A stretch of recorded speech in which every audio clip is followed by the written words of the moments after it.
Welcome back to our live stream. We were attempting to do live coverage of the Apple announcement this morning, but we got taken down by YouTube. Yeah, for a community guideline violation, which we appealed. And of course, just as the Apple stream was ending, they reversed that decision and realized that we weren't actually breaking any community guidelines. One of the challenges when you're doing an event like this is showing other people's content, and we chose to show it on a screen as opposed to switching live to it. But maybe because we had good audio, maybe because Mike's a good-looking guy, YouTube thought, no, you're breaking some guidelines. Anyway, what's done is done. So 3 big announcements I felt at this particular announcements. I didn't think they'd go into all of these, but we saw new iPhone 13s, new Apple Watch Series 7, and new iPads, including a mini. Yes. I'll start with the mini. I think actually, honestly, that was my favorite announcement from today. Yeah, it was kind of the biggest, iteration in my opinion. We haven't really seen a major iPad mini update in years, and this is going to the new form factor with the square edges. It also supports the magnetic Apple Pencil as well that just kind of snaps onto the side. Yep. The one thing that was missing for me on this, and maybe we'll see third-party keyboards, but there wasn't an Apple Smart connector keyboard on this. Right. We didn't actually see a lot, but maybe that was just compressed for time, because Apple does sometimes announce additional accessories and things after the event because they can only fit so much. And they did go for almost an hour and a half. So this new iPad mini also has the USB-C connector, which I wish all the Apple devices would go that way, but I guess we'll give that time. The price, though, was a little higher than I thought. Yeah. Basically, for the 64 gig, we're looking at about $649 Canadian. Yeah, it's a bit of money. Yeah, and 64 gig is probably like the bare minimum that I would even consider. Yeah. But then you go to the 256, and it's another $200. Yeah. It's $849. So they've got a few different colors: space gray, pink. They've got what they call starlight, and also purple. It's beautiful. I think this is going to be a big seller come holiday season. They also did announce another iPad refresh. That's kind of the base model, going for about $429 Canadian, I believe. Yeah, their site's getting slammed right now, so I can't even switch to the other page properly. Yeah, I still think that's great value, that iPad. I think it's a laptop replacement for many people. I got that for my parents with the Smart Connector keyboard. They use that now instead of their Windows computer. Yeah, and tech support for you is a dream now. Well, it's just instant on. They can touch it. They can hit the home button when they get lost. Yeah. It's just amazing, and it's fast. It's so fast, and so they've given it an upgrade to I think an A13 chip on that, and I think that's probably the best value if you're looking for some type of computing device out there that's fast and lightweight. That's got to be the way to go. But iPad Mini, that's my prediction, biggest seller this holiday season if you can get one. Yeah, I bought one. I bought the Air last year when they did the refresh, and I love it, but I love the mini form factor more. Yeah. So I might downsize to the mini. Really? Yeah, I think so. Keyboard's not a big thing for you. Don't care about the keyboard. Don't care. Okay, let's move to the Apple Watch 7 or Series 7. So, this one was a bit of a surprise to me. We kind of knew that they're going to announce a refresh of this. And there was a lot of speculation they would change the form factor, kind of more the square edges that we see in the iPad Pros and the iPad Airs and the new Mini and the iPhones. But no, it has kept the same form factor, but they've increased the screen size. It kind of wraps right to the edges of the screen now. Yeah, it's almost looks like when you look at a water drop, on a glass surface. Yeah. You can sort of see that sort of inside the reflection of it. It looks very much like that. So they've bubbled it up a little bit, give a little bit more screen size. The screen actually curves a little bit. They were showing lots of like watch faces as they sort of go around the whole face. Much smaller bezel, which is really nice. But other than that, there wasn't really a lot of new. Well, they talked a lot about the new update to the iOS.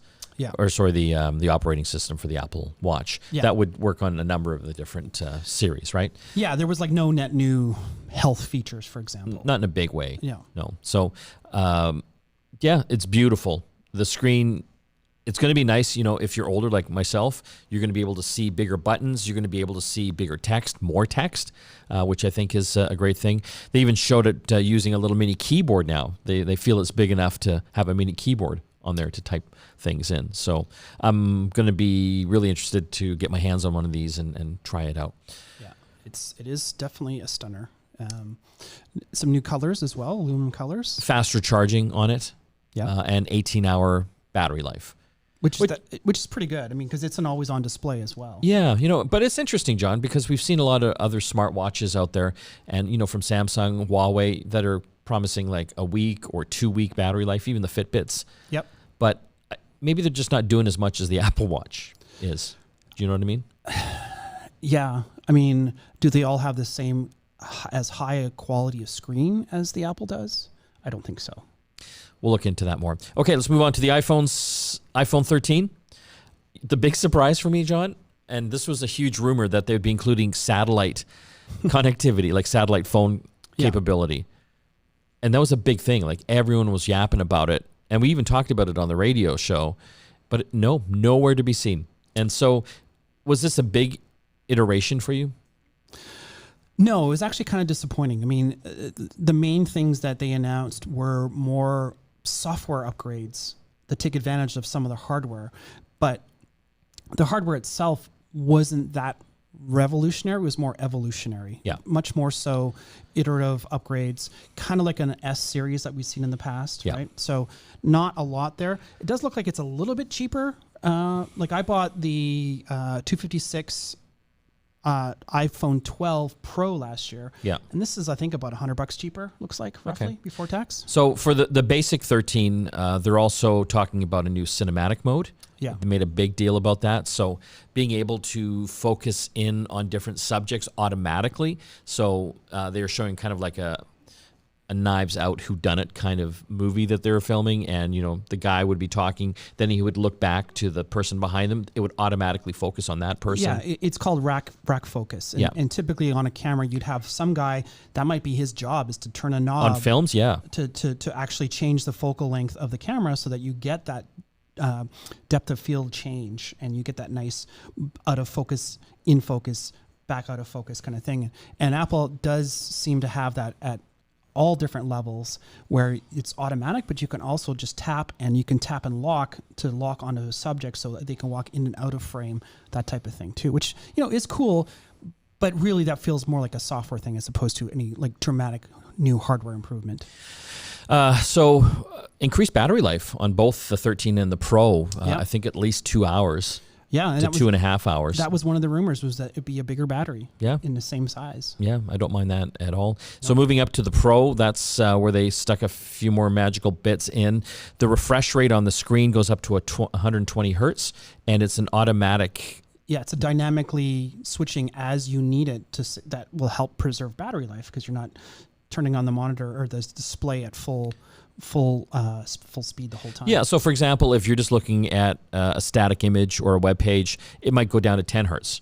But then if you're scrolling through some text on a web page, then it shoots up to 120 hertz. Or if you're swiping on the screen. So you're not going to get any lag. Exactly. That's the nice thing. It's just smooth like butter. Yeah, exactly. Essentially. And then, for the filmmakers out there, they made a big deal about this, and this is a big deal. They're going to have a video ProRes mode coming out in later fall. Yeah. And this is important for people like us, John. We do our TV show. Yeah. And we can't shoot with iPhones and smartphones. I know all these new phones are capable of 4K and what have you, but it all comes down to what's called the bit rate.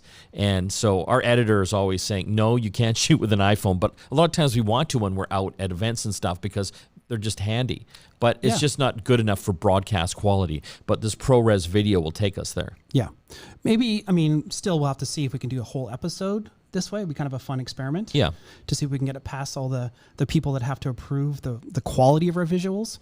But I think this is a big step in that direction. But again, it also sounds like this is coming later, not actually at launch of the 13. This will be basically a software update. And, I think a big deal too, and especially with the Pro, is just the low light capability is just to the next level now. So now on the Pro, I believe that all three lenses, like there's a telephoto, ultra wide, and wide lens, all three of them are capable of night mode. Right. And so the low light pictures they showed were stunning. Obviously Absolutely. we're going to try it out. Yeah. The other thing that they had announced is macro photography mode. So, and the samples that they used were using the ultra wide lens, and you can get up to 2 centimeters away from your subject. So very close, photos of flowers, food, what have you, and really get all that detail. And combined with a much more efficient sensor and low light capabilities, that can be pretty interesting. I'm not quite sure if it's going to convince me to upgrade yet. I'll have to wait and see. But Yeah, you always upgrade anyway. yeah, maybe. Yeah. Okay, so if you want to find out more, we're going to be talking a lot more about this on our radio show. You can find our radio shows and podcasts. We do them every Saturday and Sunday. Get Connected Saturdays, and Sundays is the app show. And we'll be filming some videos when we get all this new gear in the coming weeks. Yeah, this stuff is, for the most part, not going to be available until later this month. I think the iPhones are around the 24th of September, and even the watch says later this fall. Yeah. So we don't have a firm date on that yet. Thanks for tuning in. As always, make sure you subscribe to our channel. You probably already subscribed if you're watching this.